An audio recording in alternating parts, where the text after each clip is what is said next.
So let's start with Midnight Sky. So this is a new sci-fi movie on Netflix. It's starring and directed by George Clooney.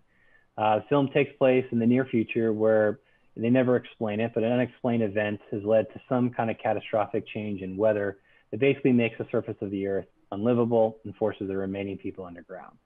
Clooney plays a scientist trying to contact a space crew. It's coming back from a mission from a potentially new planet that's habitable so that he can warn them.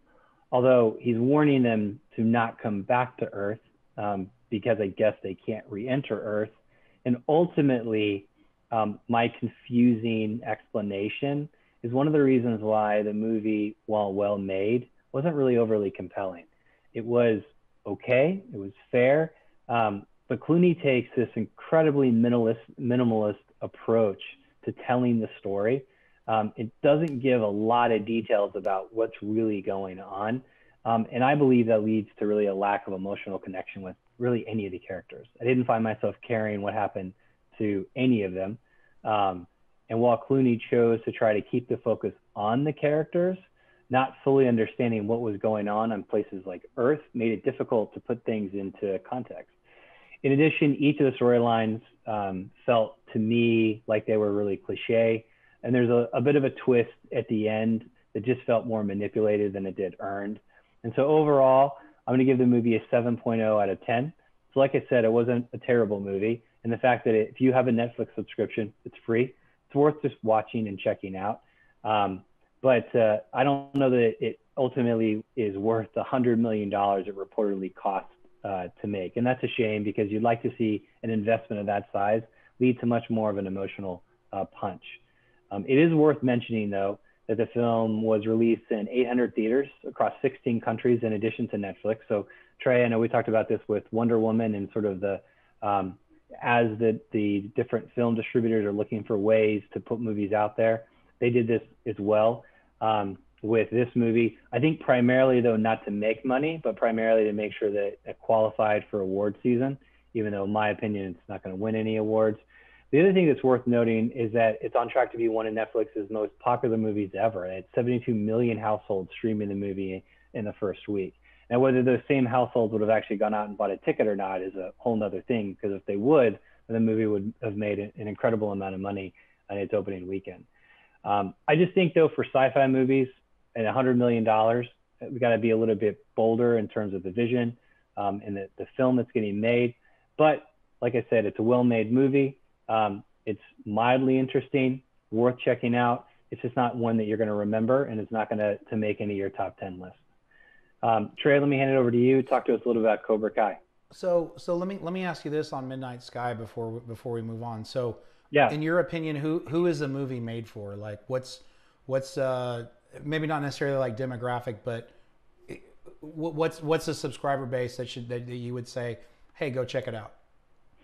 So I would say, if I had to categorize it, I'd say it's a casual sci-fi movie where it's for somebody who, doesn't want to go too deep down the rabbit hole and is okay with something that is really well polished. It looks great. The sets were pretty amazing, to be honest with you, especially in the spaceship scenes that they had and some other scenes that were going on there. So it's just a well-made movie, and it just is surface level. And so if you kind of just want to kick back and watch a movie like on a Saturday night and not really have to think too hard about it, that's who. And I would argue that's really what Netflix goes for. Yeah. You look at a lot of the movies that they've either purchased the rights to or funded, they really fall into that type of category. You don't get a lot of movies that are really going to challenge the way you think, force you to have to pay attention to every scene, and really debate and discuss.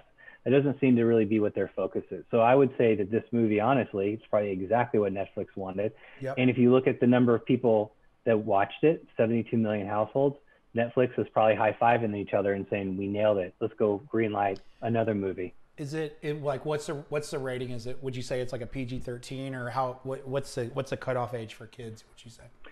I'd say it's maybe even PG to PG-13. Okay. Yeah, it says there's almost no, there's a couple of scenes maybe that are slightly graphic, I would say.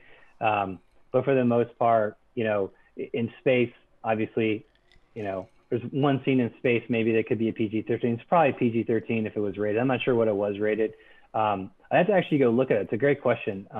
If it's released directly on a streaming service, I don't know if it has to actually go through the Motion Picture Rating Association. Yeah, I don't think there's ratings on a lot of those. This one probably did, since it was also released in movies. Oh, right.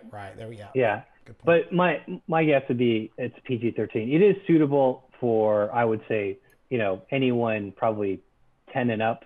I don't think there's any reason why someone couldn't. There are some scenes that might scare some young kids, but it's fairly benign, to be honest with you, all things considered. So if you need a flick to turn on and you got a couple of kids and you need something to watch on Friday evening, you get some popcorn, it's fine, passable.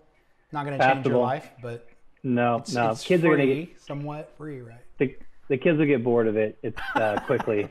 Okay. And the adults might get bored of it too, but okay. Wow. All right. But yeah, just turn it on and watch it, and maybe I'm sure some people will like it. But I've been looking online. Looks like it's pretty mixed reviews, to be honest. And I think just the approach that Clooney took to the movie, in my opinion, with the minimalist approach, there's minimal dialogue on the George Clooney part of the story because it follows two parallel stories. Did he write it and direct it? I don't know if he wrote it. My guess is he didn't write it, but he did direct it. Oh, he did direct it. Okay. Yeah. Wow. Interesting. Okay. Cool. Is it last question? Is it better than Wonder Woman 1984? No, I enjoyed Wonder Woman 1984 more than I enjoyed Midnight Sky. That doesn't mean that there are more plot holes in Wonder Woman 1984 than there are in Midnight Sky, because there are. But I enjoyed the movie. I had more fun watching the movie. Yeah. All right. Makes sense. All right. So on to Cobra Kai.